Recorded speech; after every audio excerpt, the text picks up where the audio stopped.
Yeah, this is the Seton Rivals podcast where each and every week during the football season, we get after it. We bring you news, we bring you notes, we bring you some really terrific insight, and we get after it like our 8 teams do, and perhaps soon to be a ninth. We'll see how things go, but we've been doing this for a long time. We enjoy, I'm going to say we rep the city of Chandler in that regards. And city of Chandler, they were 5-3 this week, much like they were last week. The two smaller schools, they split, and the CUSD was 4 up and 2 down. And let's throw in Chandler Prep as well. We'll talk about them on the back half of the podcast.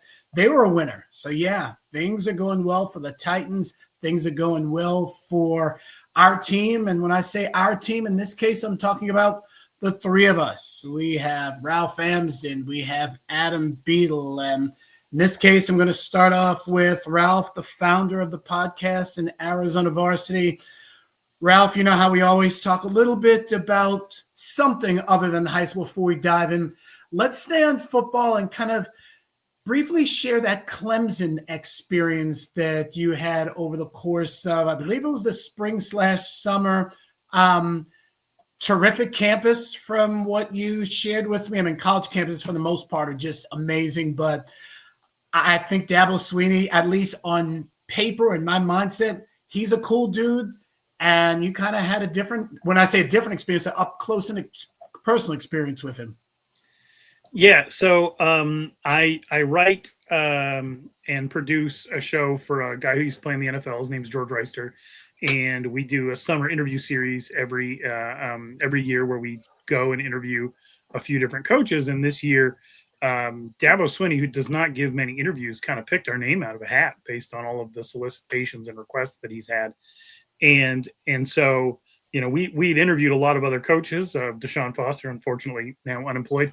Kenny Dillingham and Brett Bielema, and we'd had a lot of cool interviews this year. And this was really the only one that was the East Coast based. So George flew out here. We went over to Clemson, met out there, got a tour of the entire facility. It's incredible. I've driven down there myself a couple of times to check it out, but obviously didn't get past the front door or into the stadium. We got to walk around, got to walk down the hill, walk around Death Valley, touch the rock. You did? Wow, that's cool. It's called. Yeah, we got to tour the locker room, and there are 2 giant media rooms where they do photo shoots. They have like a thing inside the facility called 100 Yards of Wellness. You have that whole like can't make the club in the tub thing where if you're injured, you're isolated from everybody else. That's not Clemson's way. Like they put the training facility in the exact middle of everything. They make wellness the heart of what they do. And so it's just, every technological advancement that exists, giant training staff that's always there, hydro massage tubs, all sorts of things. So every single day you have to pass through there, get treatment. And so that everyone's always in there. They have this incredible weight room. They have a slide that takes you from like the upstairs down to the meeting room. Oh, so wow. So George went down the slide. That was pretty funny. And then we got to hang out with and interview Dabo for about an hour, and it was awesome. And then he broke the interview to go play basketball with his staff. And I used to play basketball. George played basketball. He played high school basketball with Gilbert Arenas before going to college for football. And so, he kind of, asked us if we wanted to play. Well, George had a flight to catch. I had to get home. And so, we stayed and dribbled around and BS'd for a little bit. And then Dabo kicked me the ball probably about 28, 29 feet from the hoop over on the side.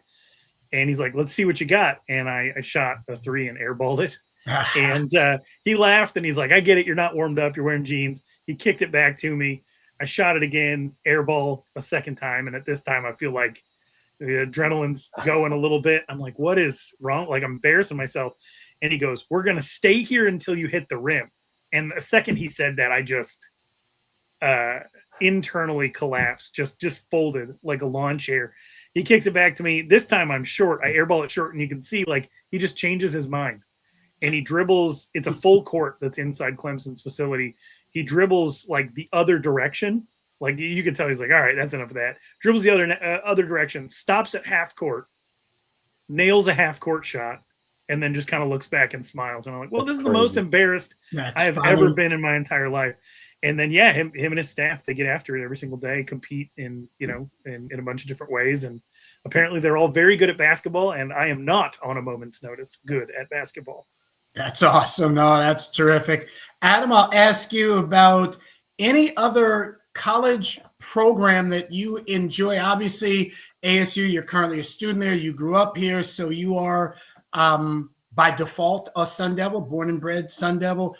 Growing up, what other schools, whether it's for football or basketball, kind of appealed to you just from watching, or you were intrigued with for whatever reason? Well, so my entire family is basically from Lincoln, Nebraska. So if you know you're from Nebraska, there's only one thing, and that's being a Nebraska Cornhusker. So okay, I grew up, watching Nebraska every morning at 9 a.m. on Big Ten Network.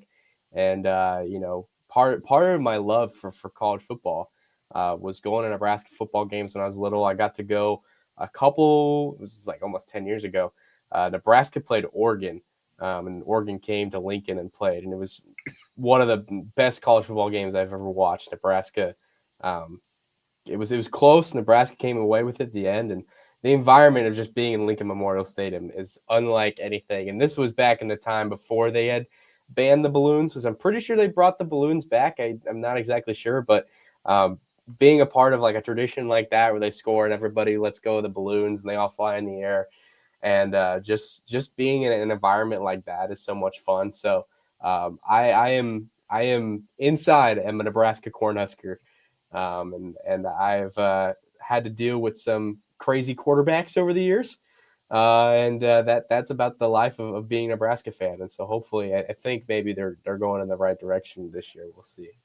I think that's cool. I had no idea that I'm going to see your people were from Nebraska and Lincoln, to be exact. So no, definitely good stuff. Before we dive into everything, just want to let everybody know out there, next week it'll be a little different look. We will be over at Podworks Studios, and we certainly are looking to elevate our game, much like all of the C-Town rivals teams do.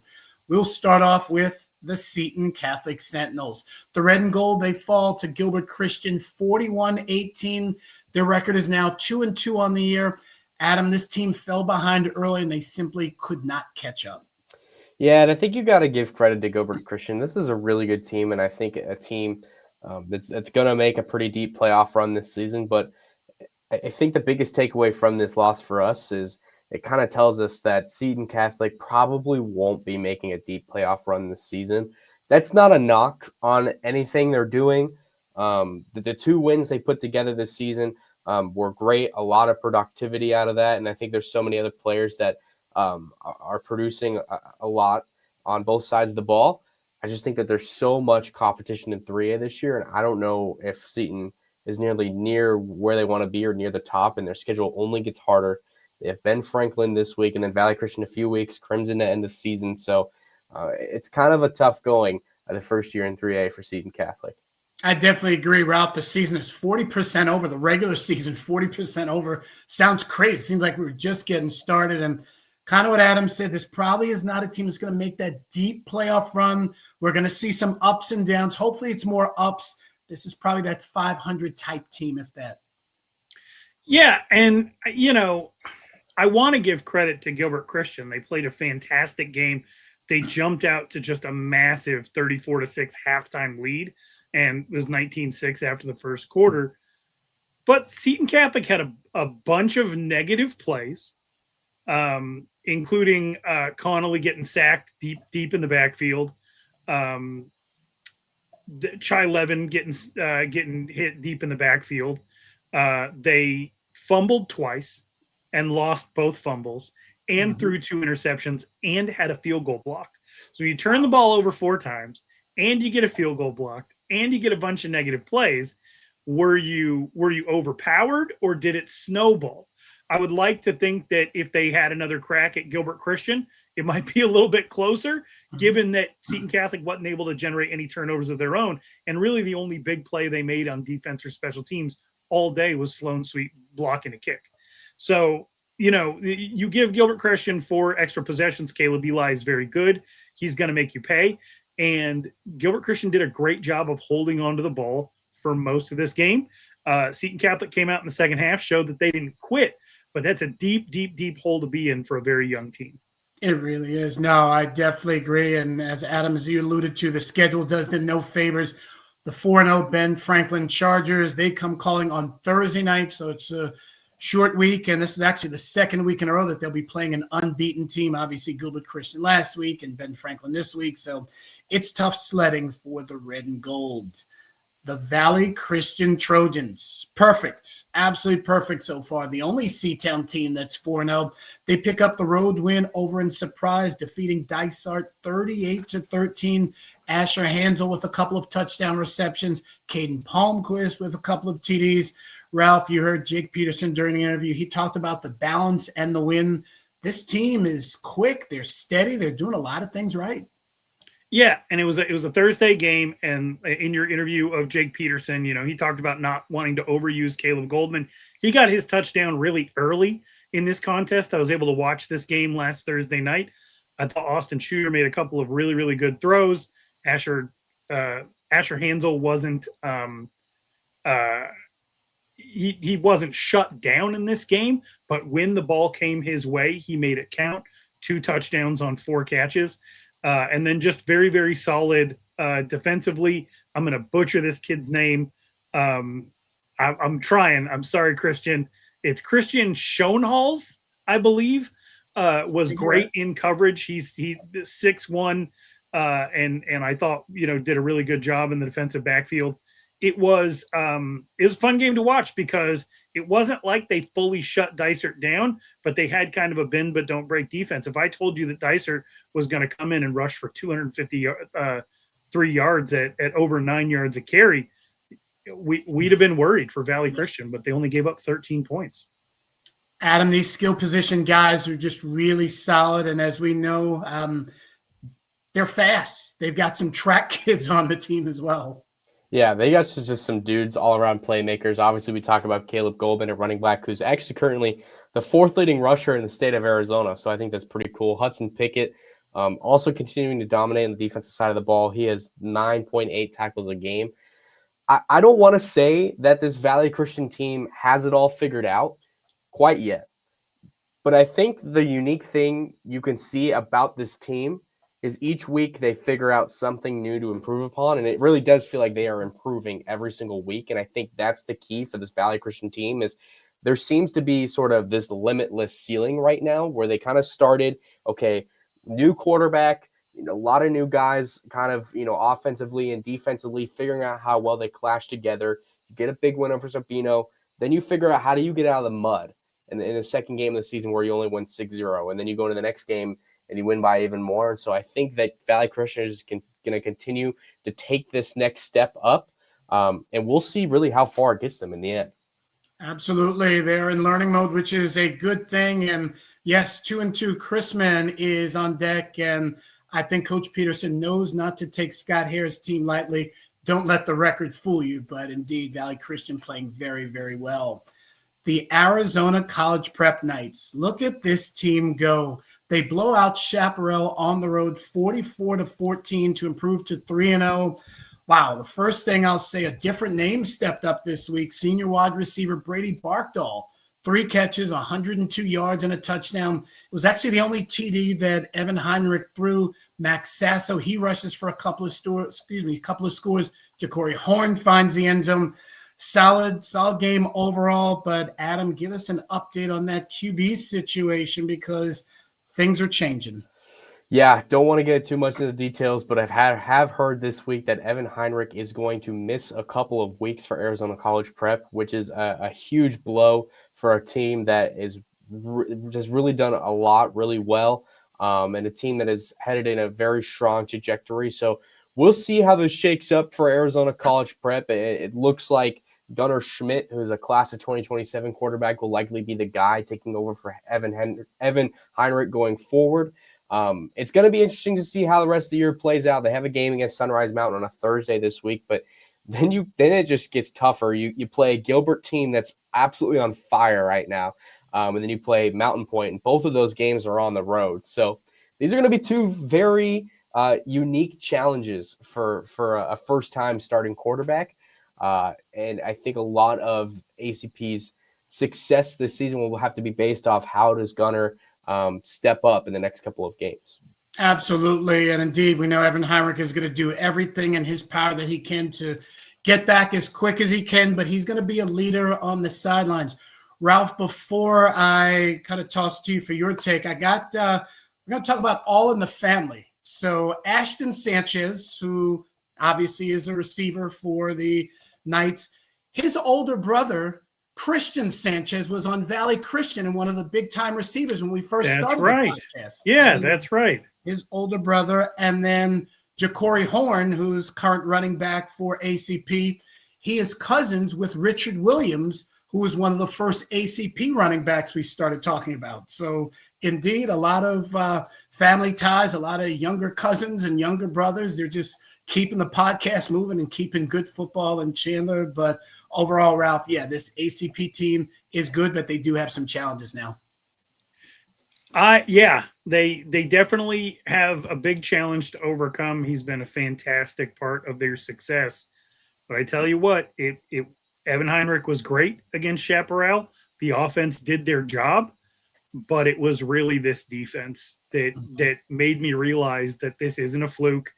This is a for real 5A team. They were aggressive. It wasn't – how was the best way to explain this?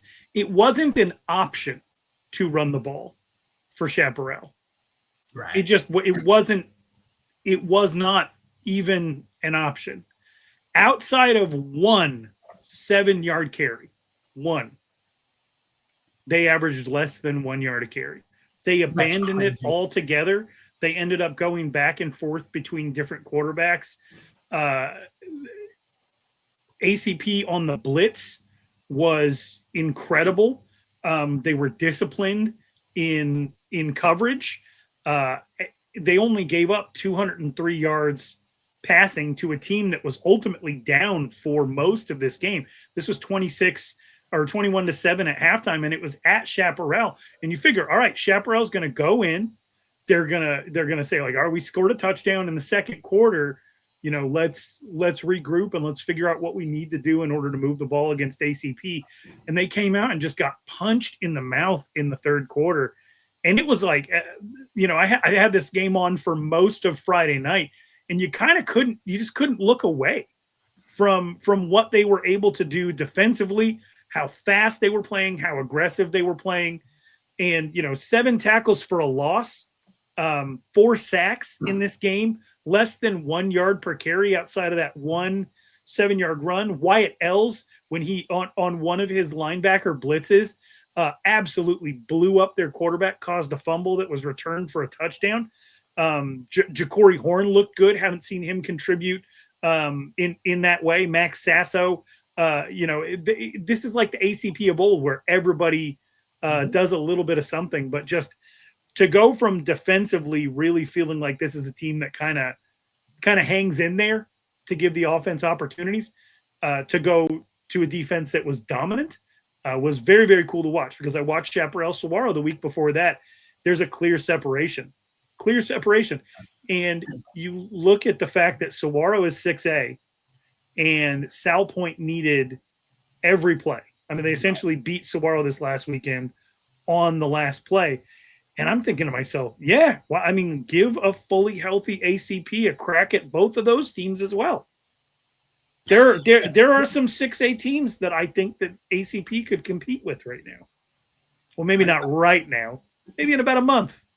No, it's true. No, it's just really good. And kind of what you started off with, just saying that the defense was just strong. I mean, you figure giving up just 14 to Chaparral and 15 to Desert Mountain the week before. I mean, that's saying something. Indeed, the Knights defense better than we thought they would be coming in. And yes, 1-2 Sunrise Mountain. They'll play them for the first time on Thursday. The Casteel Colts, they get blown out by the Hamilton Huskies, 54-14. They fall to 1-2 on the season. Adam, this was their very first game against an Arizona team, and clearly the Huskies are one of the better teams in the state.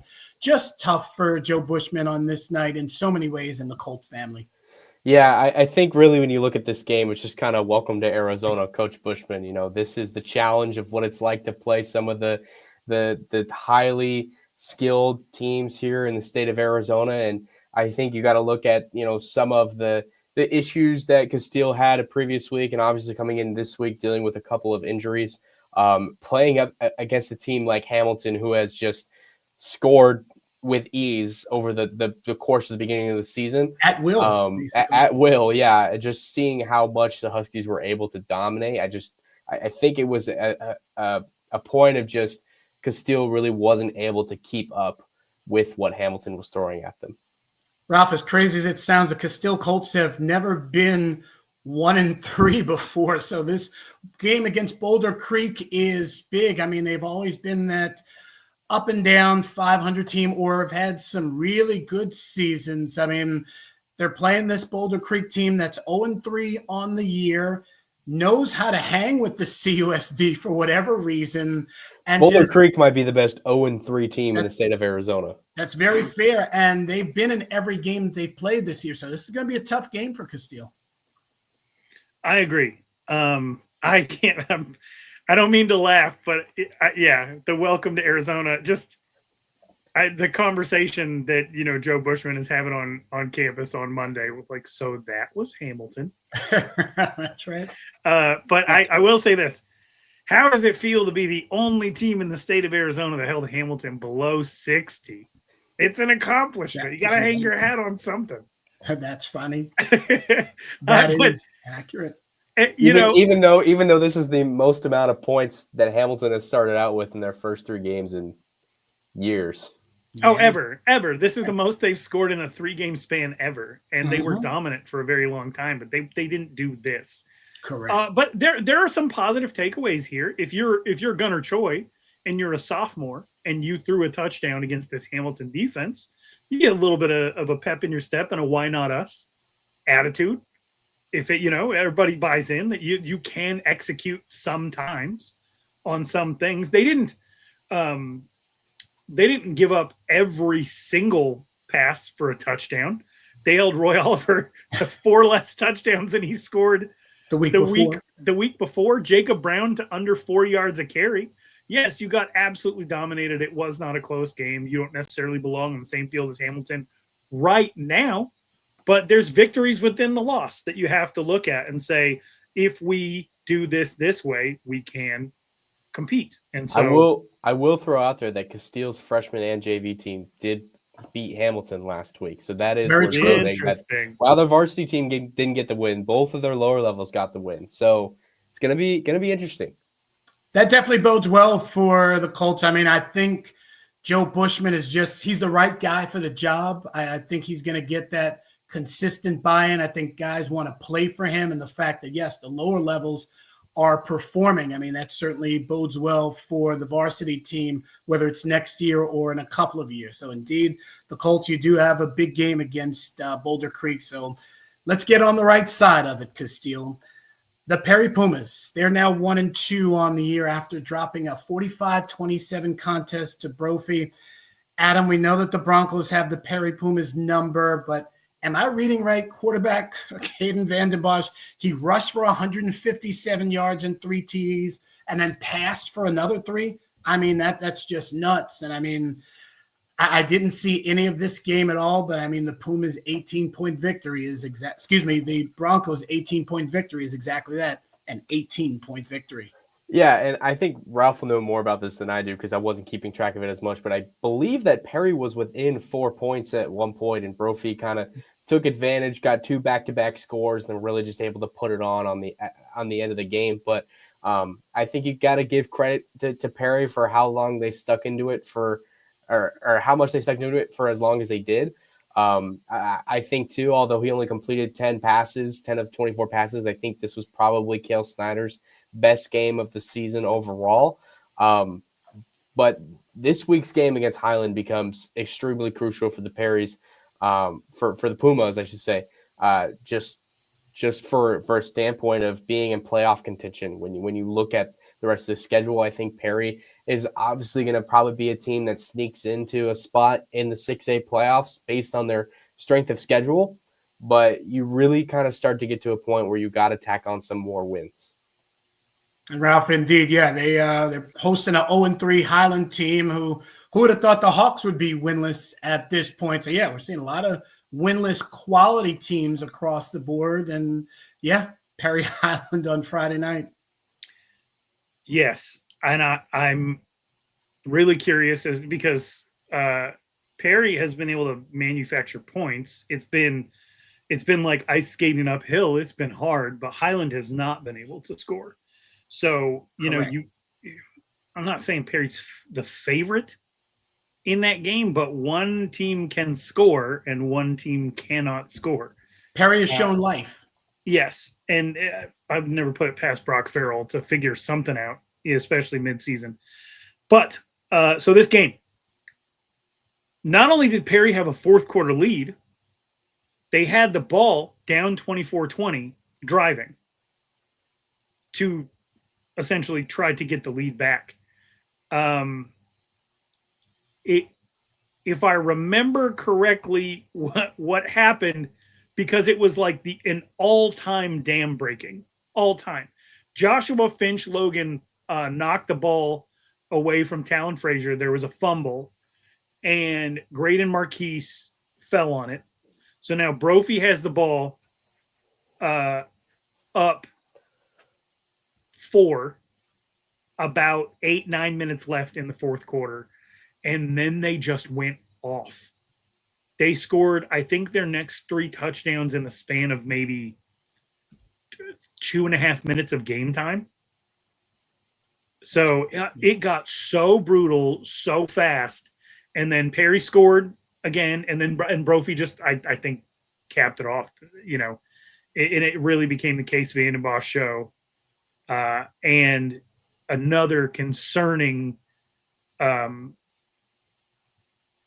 instance of an inability to cover another team's number one receiver is Devin Fitzgerald. And a team that really has trouble moving the ball through the air had 10 catches, 2 touchdowns. So, some of the same problems, super low completion percentage. Again, 10 for 24.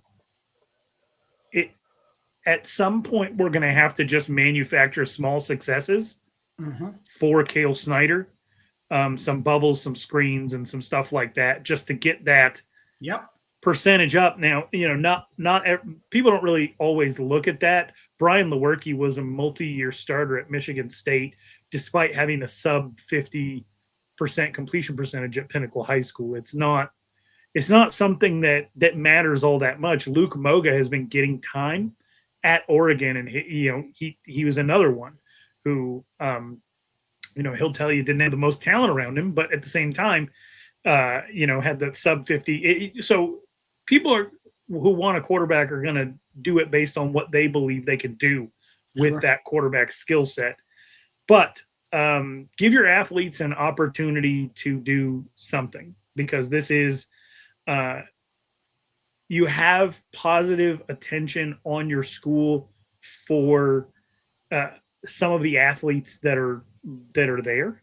Yep. And so, because I'm a big fan of Talon Frazier, huge fan. Yes. Mm-hmm. If you are box score watching and box score watching only, and even if you're actually watching some of this in person, it feels like Perry's on a massive, massive struggle bus right now. And they'll have opportunities to get it right. This week will be one of those. I'm not going to stop being a fan of Coach Ortiz, but they've had some attrition from that staff, people who have been there, helping out for years that are maybe in different places now. And sometimes a lack of continuity isn't helpful. Sometimes it's just a matter of trying to get a square peg into a round hole. But I don't know. I don't know what to tell you. They definitely need to shore up the secondary, and they definitely need to manufacture some offense with maybe some easy completion, short routes, something like that. Other than that, I'm not in the building. I don't know what's going on. I just know that they had an opportunity to win that game, but you don't get credit. They didn't stop the count with 10 minutes left in the fourth quarter. That's very true. Last time these two teams met, first round of the playoffs in 2022. So let's see if the Perry Pumas can get it done. The Chandler Wolves, they outscore the ALA Queen Creek Patriots 49-29. They up their mark to 2-1. Ralph, I don't know if we've ever seen this before, and I actually texted Ty Wisdom last night just to make sure that the numbers were right. 32 of 35 for Will Mencl, 538 in the air. I mean, maybe we've seen one, possibly two 400-yard games, maybe. I don't recall a 500-yard game. Will Mencl, you had it going on, my man. 4 receivers with over 100 yards each. You ran for a couple. I mean, it was a special night. I mean, this is a good team. This is a team that knocked off Orange Lutheran a couple of years ago. So I mean, there's pieces there. I mean, there's reason to be very, very optimistic at 350 North Arizona Avenue. This stat line feels like the ultimate, like, shut up, Brett. Shut up, Ralph. Like, we'll win how we want to win. We've got to run the ball every single time. Right. My favorite stat in football is more touchdowns than incompletions. So congratulations to Chandler. This was an absolute joy to see. I love it. It's my absolute favorite thing. You had the other team frustrated when, ALA Queen Creek of all schools gets to Tuesday and they still haven't entered stats yet. That's one of those things that starts to happen when people just don't even want to think about football. And that's what the Chandler Unified School District has done to ALA Queen Creek so far this year. Not the greatest defensive game in the entire world, but every single time they got the ball, they were able to move it with ease. They spread the ball around, like you said, one of your favorite things. 8 different receivers touch the ball. 4 different receivers go over 100 yards. I'd have to check. I do remember Daryl Garrettson and Tyler Brugman in a Chandler versus Brophy playoff game where I feel like both quarterbacks went over 400 yards. And I think there were a couple of really special games where Brett Hundley had Juice Williams out there that he might have come close to this, but I don't remember a 500-yard game, especially in the Iguano years when he was pretty notorious for putting the brakes on and or just running it 50 times. And in the final stat line for Bryce Perkins would be like 11 for 12, 200 yards. So this is wild. This is really, really cool to see.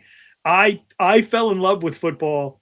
My first ever like full football game that I watched, NFL game, was Boomer Esiason throwing for over 500 yards the one year that he was an Arizona Cardinal.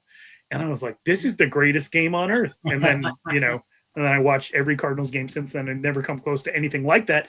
But fun fact about that one, 0 receivers over 100 yards, even though he had over a 500-yard passing game. Interesting. Pretty wild statistic. But yeah, so they hit my favorite statistical little anomaly there. And man, in the history of Chandler, we talked about this. This is the way you get your face on that fence where they got all that, yes, that like almost quarterback ring of honor that they have out there.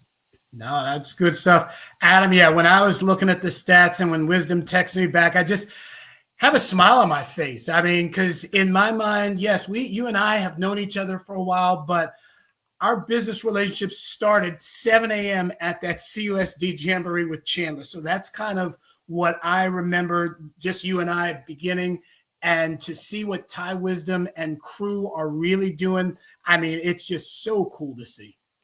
Yeah, absolutely. I saw Sean Iguano today, and I meant to ask him if he had ever seen or remembered a performance like that from a Chandler quarterback.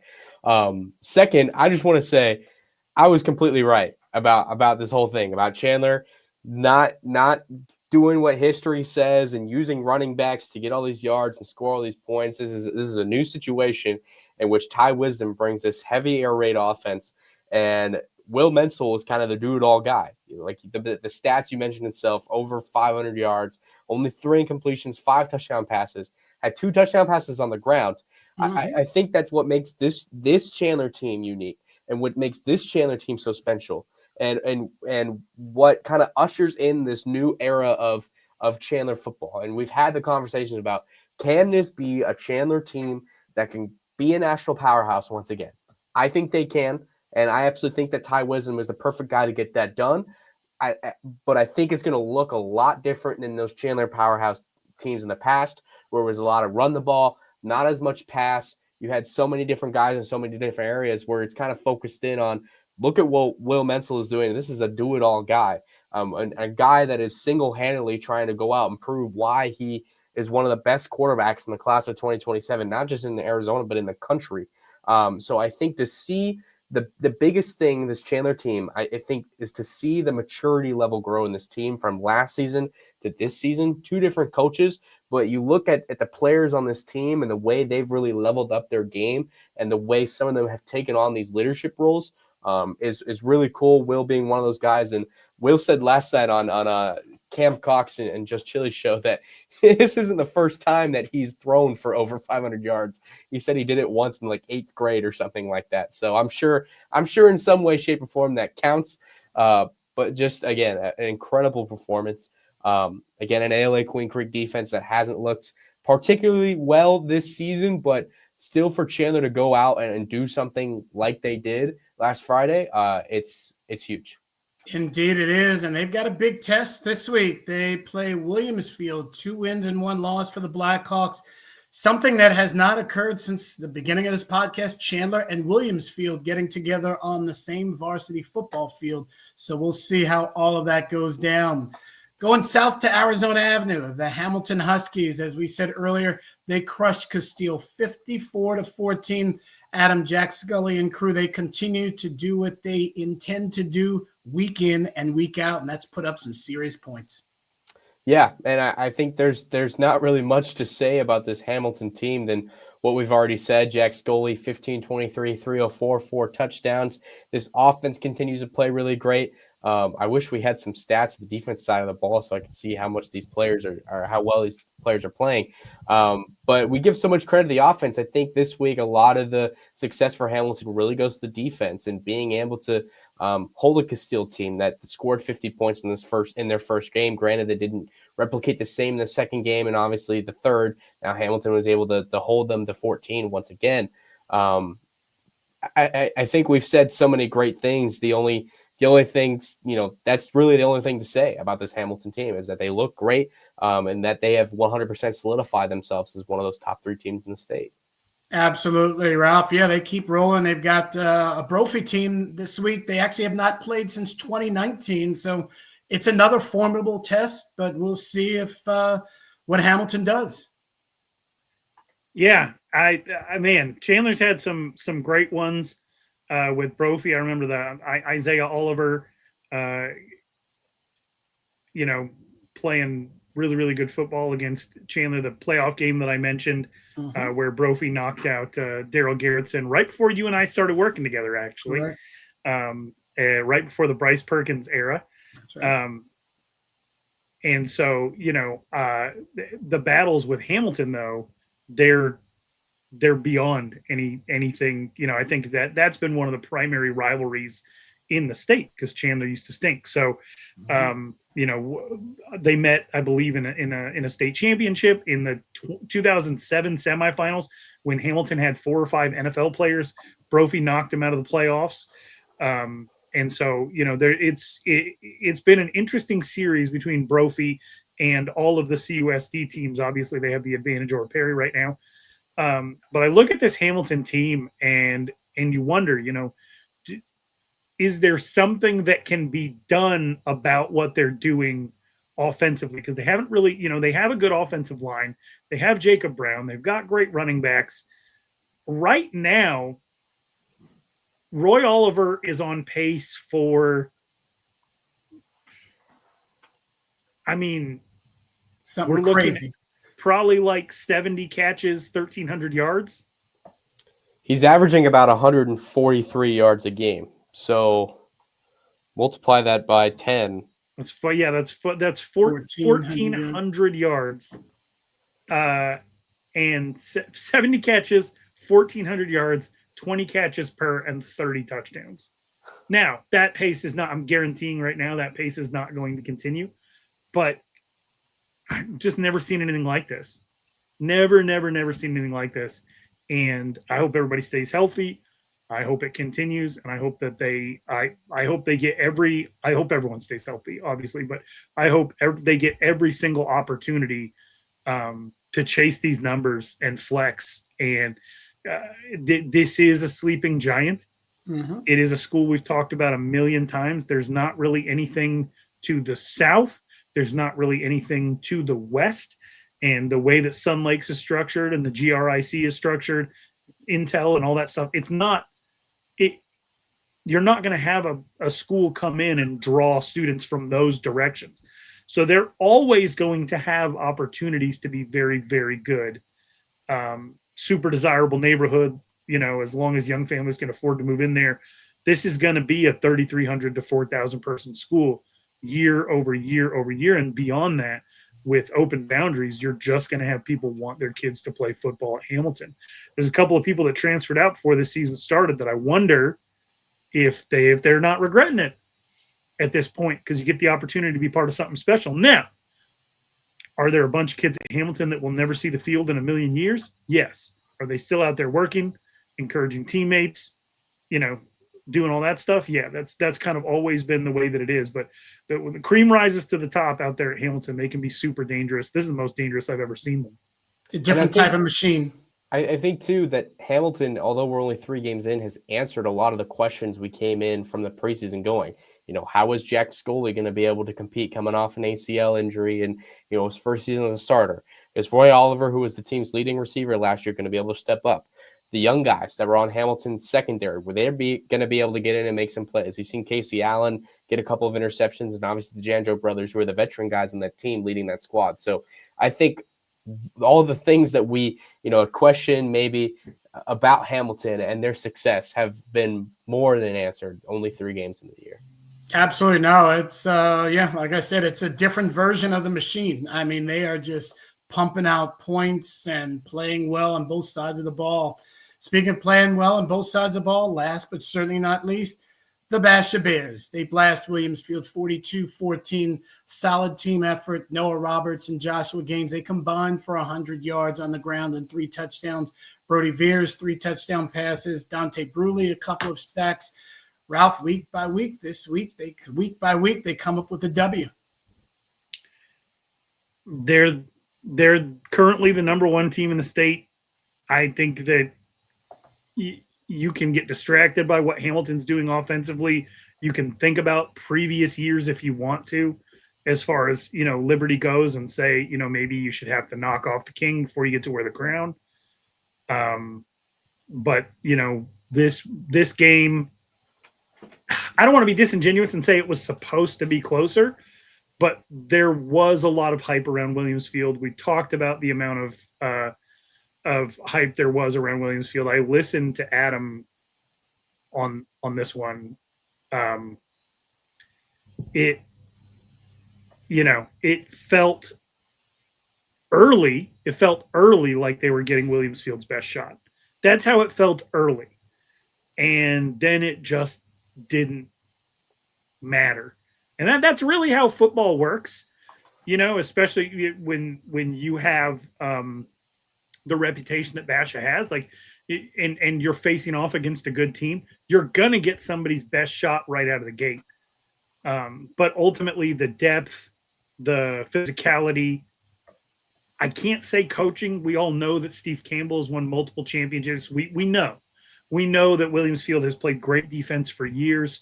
We know their running game's been great for years. We know that it's been a destination for offensive linemen. So I'm not going to go out here and be like, and Chris McDonald, just a better coach, better staff. But man, there are a lot of good kids at Basha, and Chris McDonald's doing a great job with them. And this game was competitive for a quarter. Wow. Adam, indeed, you called the game, and just give us kind of some insight, because I have not gotten to see the Bears in action, and you have at least once, maybe twice. Yeah. So you've seen what this team is doing and not doing, but it's mostly doing. I think that this game was a little bit more competitive than a quarter. I think the first half was pretty competitive.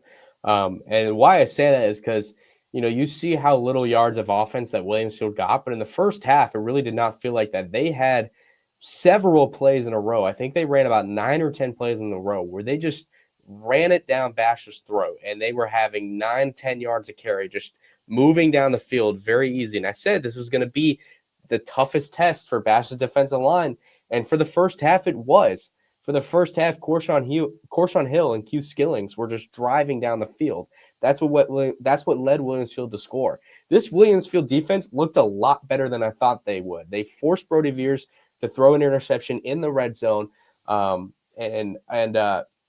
obviously after the first half, weren't able to get anything going. But for the first half, they were keeping it close. And really the only reason why Basha had a lead going into halftime was because Corshon Hill fumbled the football in Williamsfield's side of the territory, and Basha picked it up and took a 14-7 lead. So if that never happens and Williamsfield drives down the field, I don't think they score, but it wastes time off the clock. And we're talking about possibly a 7-7 game going into halftime. And another thing is that really threw me off is that Williamsfield, I don't know what it was, the last minute of the first half, they just let the clock completely run out. They didn't call a play. They didn't do anything. There was exactly a minute left. They had 2 timeouts. They could have driven down the field, tried to put at least 3 points on the board, and they just didn't run a play at all. So I don't know what happened. I don't know what that play call was there. I'm not judging it. I'm just saying that it confused me, and I wasn't really sure what was going on. But Ralph is exactly right. In the second half, it's a matter of Bash is just so deep, and they have so many talented players. And the truth is that it really just felt like Williamsfield ran out of gas. They tried their hardest, and that's why I think Williamsfield is still one of the top teams in the state because of how hard they competed with Bash in the first half. But then it goes to show how truly good and powerful this Basha team can be. And the biggest takeaway from it is Noah Roberts hasn't even clicked yet. And Coach McDonald is still talking about, we're just trying to figure out how to get him going. I think the biggest thing for that he agreed with is going into this year, I think teams are a lot more prepared to play up against Noah Roberts. They know the kind of skill that he has.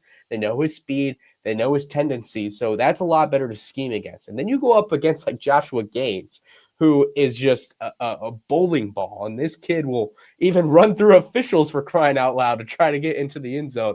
So there's so much star power on this Basha team. I think the biggest challenge for teams the rest of the season is going to be trying to keep up with them. We know that there's so many teams in the state that compete.